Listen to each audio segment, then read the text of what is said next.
നമുക്കിന്ന് ഗോൾഫിങ്ങിന് പോയാലോ? സമ്മർ ആകാൻ പോയാലും ഇടയ്ക്കിടയ്ക്ക് മഴയും തണുപ്പുമാണ് ഇവിടുത്തെ അവസ്ഥ. അതുകൊണ്ട് ഒരു ജാക്കറ്റും റെയിൻകോട്ടും ക്യാപ്പും മസ്റ്റ് ആയിട്ട് എടുക്കാം. ഇതൊന്നും ഇല്ലെങ്കിൽ ഒരു 4-5 മണിക്കൂർ പുറത്ത് സ്പെൻഡ് ചെയ്യാൻ നല്ല പാടായിരിക്കും. മൂവീസിലൊക്കെ ഗോൾഫ് കളിക്കുന്ന കണ്ടിട്ടുണ്ടെങ്കിലും ഞാൻ ആദ്യമായിട്ടാണ് ഈ സംഭവം ട്രൈ ചെയ്യാൻ പോകുന്നത്. ഞങ്ങളുടെ ഓഫീസിൽ എല്ലാ വർഷവും നടത്തി വരുന്നതാണ് ഈ ഗോൾഫ് ടൂർണമെന്റ്. അങ്ങനെ ഒരു 7 o'clock ആയപ്പോൾ തന്നെ ഞങ്ങൾ ഗോൾഫ് കോഴ്സിലെത്തി. ബ്രേക്ക്ഫാസ്റ്റ് സ്നാക്സ് കഴിഞ്ഞപ്പോഴത്തേക്ക് സംഭവം തുടങ്ങി. എല്ലാവരും ഭയങ്കര എക്സൈറ്റഡ് ആയിരുന്നു. ആൻഡ് ഞാനിത് ഫസ്റ്റ് ടൈം ആയതുകൊണ്ട് എനിക്ക് ഡബിൾ എക്സൈറ്റ്മെന്റ് ആയിരുന്നു. 18 ഹോൾസ് ഉള്ള ഒരു ഗോൾഫ് കോഴ്സിലായിരുന്നു ഇത് നടത്തിയത്. ആൻഡ് ഓരോ ഹോളിന്റെ ഫ്രണ്ടിൽ എത്തുമ്പോഴും ഇത്ര പാറിൽ ഇത് കംപ്ലീറ്റ് ചെയ്യണമെന്ന് അവിടെ എഴുതിയിട്ടുണ്ട്. 3 പാർ എന്ന് വെച്ചാൽ ഈ ഹോളിൽ 3 സ്ട്രൈക്കിൽ കംപ്ലീറ്റ് ചെയ്യാൻ പറ്റും. അതിൽ താഴെ കംപ്ലീറ്റ് ചെയ്യുവാണെങ്കിൽ പോയിന്റ്സ് കൂടും. അതിൽ കൂടുതലാണ് കംപ്ലീറ്റ് ചെയ്യുന്നതെങ്കിൽ പോയിന്റ്സ് കുറഞ്ഞുകൊണ്ടിരിക്കും. ഒരു ടീമിൽ 4 പേര് വെച്ചായിരുന്നു. ആൻഡ് ഓരോ ടീമിലും സ്കോർ കാർഡും കൊടുത്തിട്ടുണ്ടായിരുന്നു. എന്റെ ടീമിലുള്ള 3 പേർക്കും നല്ലോണം ഗോൾഫ് കളിക്കാൻ അറിയാം. അതുകൊണ്ട് തന്നെ അവരെന്നെ നല്ലോണം ഹെൽപ്പ് ചെയ്താണ് ഒരെണ്ണമെങ്കിലും സ്ട്രൈക്ക് ചെയ്യാൻ പറ്റിയത്. ആദ്യമൊക്കെ സ്ട്രൈക്ക് ചെയ്തപ്പോൾ ഫുൾ അവിടുത്തെ പോച്ച മാത്രമായിരുന്നു പറന്നു പോയിക്കൊണ്ടിരുന്നത്. അതിനുശേഷം കുറച്ച് കഴിഞ്ഞപ്പോഴാണ് അതിന്റെ ഒരു വശവും എല്ലാം ചെയ്യേണ്ടതൊക്കെ മനസ്സിലായത്.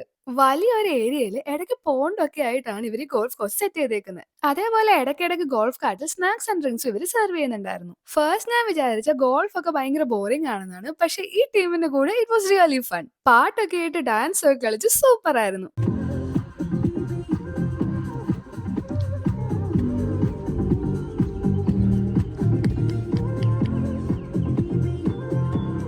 അങ്ങനെ എൻ്റെ ഫസ്റ്റ് ഗോൾഫ് എക്സ്പീരിയൻസ് ഇത്രയും സൂപ്പർ ആയത് ഈ ടീമുള്ളതുകൊണ്ട് മാത്രമാണ്. അപ്പോഴത്തേക്കും ലഞ്ച് ടൈം ആയി. അതിനുശേഷം ബെസ്റ്റ് പ്ലെയറിനും ബെസ്റ്റ് ടീമിനുള്ള പ്രൈസും ബാക്കി എല്ലാവർക്കും ഗിഫ്റ്റും ഒക്കെ ആയിരുന്നു മെയിൻ അജണ്ട. അങ്ങനെ ഒരു ഗോൾഫ് ഡേയും അവിടെ തീർന്നു. അവിടുന്ന് പിന്നെ നേരെ വീട്ടിലേക്ക്. അപ്പൊ ഇന്ന് ഇത്രേ ഉള്ളൂ. Bye bye.